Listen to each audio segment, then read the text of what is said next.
Hi guys, எல்லாருக்கும் வணக்கம் guys. இந்த வீடியோவில் நம்ம என்ன பார்க்க போகிறோன்னா, எப்பா என்ன அடி அடித்தாங்க இந்தியா. கண்டிப்பாக இந்த மேட்சை பார்த்து நான் ரொம்ப வியந்து போயிட்டேன். எனக்கு மேட்ச் பார்க்கறதுக்கு ரொம்பவே பிடிச்சிருந்துச்சு அப்படின்னு சொல்லிட்டு இந்திய அணி பேட்டிங் குறித்தும் இந்திய அணி குறித்தும் சில பல கருத்துக்கள் பேசியிருக்காரு நம்ம பிராண்டன் மெக்கலம்.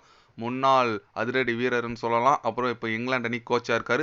அவர் இந்திய அணி குறித்து பேசியிருக்காரு. அவர் என்ன பேசினார், எது பேசினார் சொல்லிட்டு வீடியோவில் டீட்டெயில்டாக பார்க்கலாம். அதுக்கு முன்னே நீங்கள் நம்ம சேனலுக்கு புதுசாக வந்திருந்தீங்கன்னா ஒரே ஒரு சப்ஸ்கிரைப் மட்டும் பண்ணிவிட்டாங்க. வீடியோக்குள்ளே போகலாம்.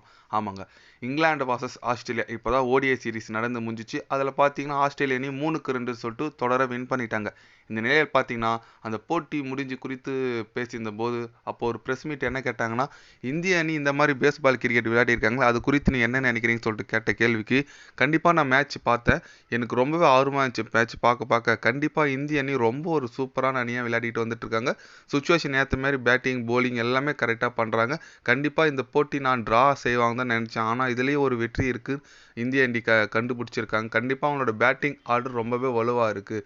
இப்போ சமீபத்தில் இந்திய அணி தான் கரண்ட்டில் எல்லா விதமான ஃபார்மெட்லையும் சூப்பராக ஆடிட்டு வந்துட்டு இருக்காங்க. கண்டிப்பாக அவங்களுக்கு என்னோட வாழ்த்துக்கள் 5வது போட்டி வின் பண்ணுறதுக்கு அப்படின்னு சொல்லிட்டு பிராண்டன் மெக்கலம் பேசியிருக்காப்புல.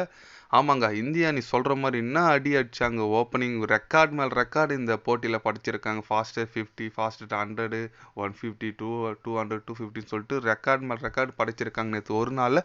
அது மட்டும் இல்லாமல் நம்ம விராட் கோலி பார்த்தீங்கன்னா 27 ரன்னு அடிச்சிருக்காரு. இன்டர்நேஷ்னலில் ஒரு 4வது வீரர் 27 ரன்னுக்கு மேலே அடித்த 4வது வீரர் விராட் கோலி தான். முதல்ல சச்சின் இருக்காது, எல்லாரும் உங்களுக்கு தெரியும். இந்த நிலையில் பார்த்தீங்கன்னா இந்திய அணி இந்த மாதிரி அதிரடி ஆடி இருக்காங்க. கண்டிப்பாக நீங்கள் பங்களாதேஷோட பேட்டிங் கவனிச்சு ஆகணுங்க, எந்த அளவுக்கு டிஃபெண்ட் பண்ணுறாங்கன்னு சொல்லிட்டு. ஏன்னா ஃபஸ்ட்டு இந்த செக்ஷனும் எப்போவுமே இந்திய அணி பந்து வச்சு அபாரமாக இருக்கும். அது எப்படி அவங்க எதிர்கொள்கிறான்னு சொல்லிட்டு தான் வெயிட் பண்ணி பார்க்கணும்.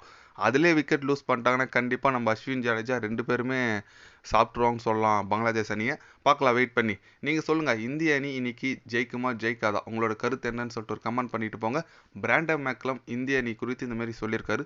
அவர் சொன்னதுக்கு உங்களோட கருத்து என்னன்னு சொல்லிட்டு அதுவும் கமெண்ட் பண்ணிட்டு போங்க. இது போன்ற ஸ்போர்ட்ஸ் நியூஸை தெரிஞ்சுக்கணுன்னா சேனலை சப்ஸ்கிரைப் லைக் ஒன்று பண்ணிக்கோங்க.